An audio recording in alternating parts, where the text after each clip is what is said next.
Their community, the social structures that they built is a threat to that. So the police clamps down. You were here for George Floyd. You saw that. You saw exactly what the Austin police and the UT police are capable of. They will hurt you. They will kill you. All right, that is video of a protest held by a University of Texas student organization called Cops Off Campus, demanding that all campus police be removed in hopes to increase class consciousness and achieve socialism, according to the group. This coming after an incident in the West Campus neighborhood where one man was fatally shot in a heavily populated student area. In response to the shooting, the university president announced there would be an increased police presence. And then, of course, we saw that protest. Joining us now is Campus Reform video reporter Addison Smith, who's been following this story. Addison, thanks for coming on today. Tell me more about the demands of these protesters.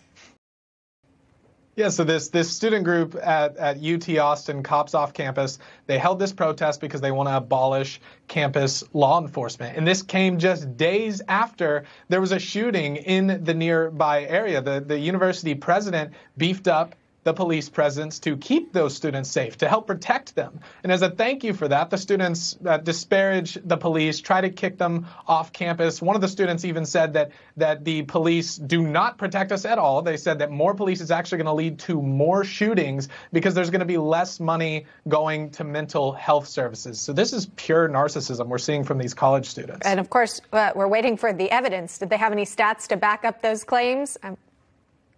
Guess I doubt. No, not at all. In fact, yeah. Not at all. In fact, to the contrary, all of the evidence suggests otherwise. We've seen cities around the country defund the police, and as a result, crime has skyrocketed. You can look at Portland, San Francisco. One of our former Campus Reform correspondents even told us, I've spoken with her, and she said that she went to the University of Minnesota. They cut ties with their city police department, and she was scared. She feared for her safety. There's plenty of other students across the country that I've spoken with as a reporter for Campus Reform that aren't on board with their classmates' radical woke agenda because they know that less policing is going to lead to more crime, and they're scared that their safety is being jeopardized over a political stunt. Sometimes it's easy to go along with the crowd, with the loudest voices, right? The students who are out there protesting. Are there any students who are saying, wait a second, this is crazy. We want more police to keep an eye on campus safety?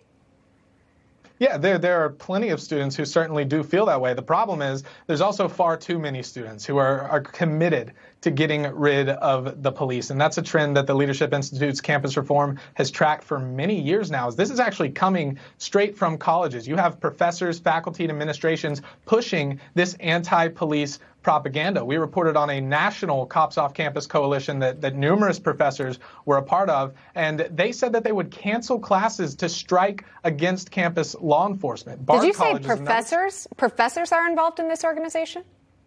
Professors are involved in this organization, the National Cops Off Campus Coalition. And professors are also teaching, like at Bard College, entire courses called Abolishing Police and Abolishing Prisons. And New York University, as a matter of fact, had a 21-day challenge, and in part to teach students about defunding the police to achieve equity and to be anti-racist. And that's what really all of this boils down to. This is a Marxian view. Everything is oppressed versus oppressor. Everything is a systemic issue. So when you consider the fact that this is the worldview that students are brought up in and trained in on college campuses, it's not really that surprising that so many of them have contempt for America's system of policing. They view police as part of the system in America that's dedicated to disenfranchising women, minorities, minority women, and up and up and up the progressive intersectional ladder. It just continues. Crazy. All right, that's what's happening on college campuses. Addison Smith, thank you very much for that update.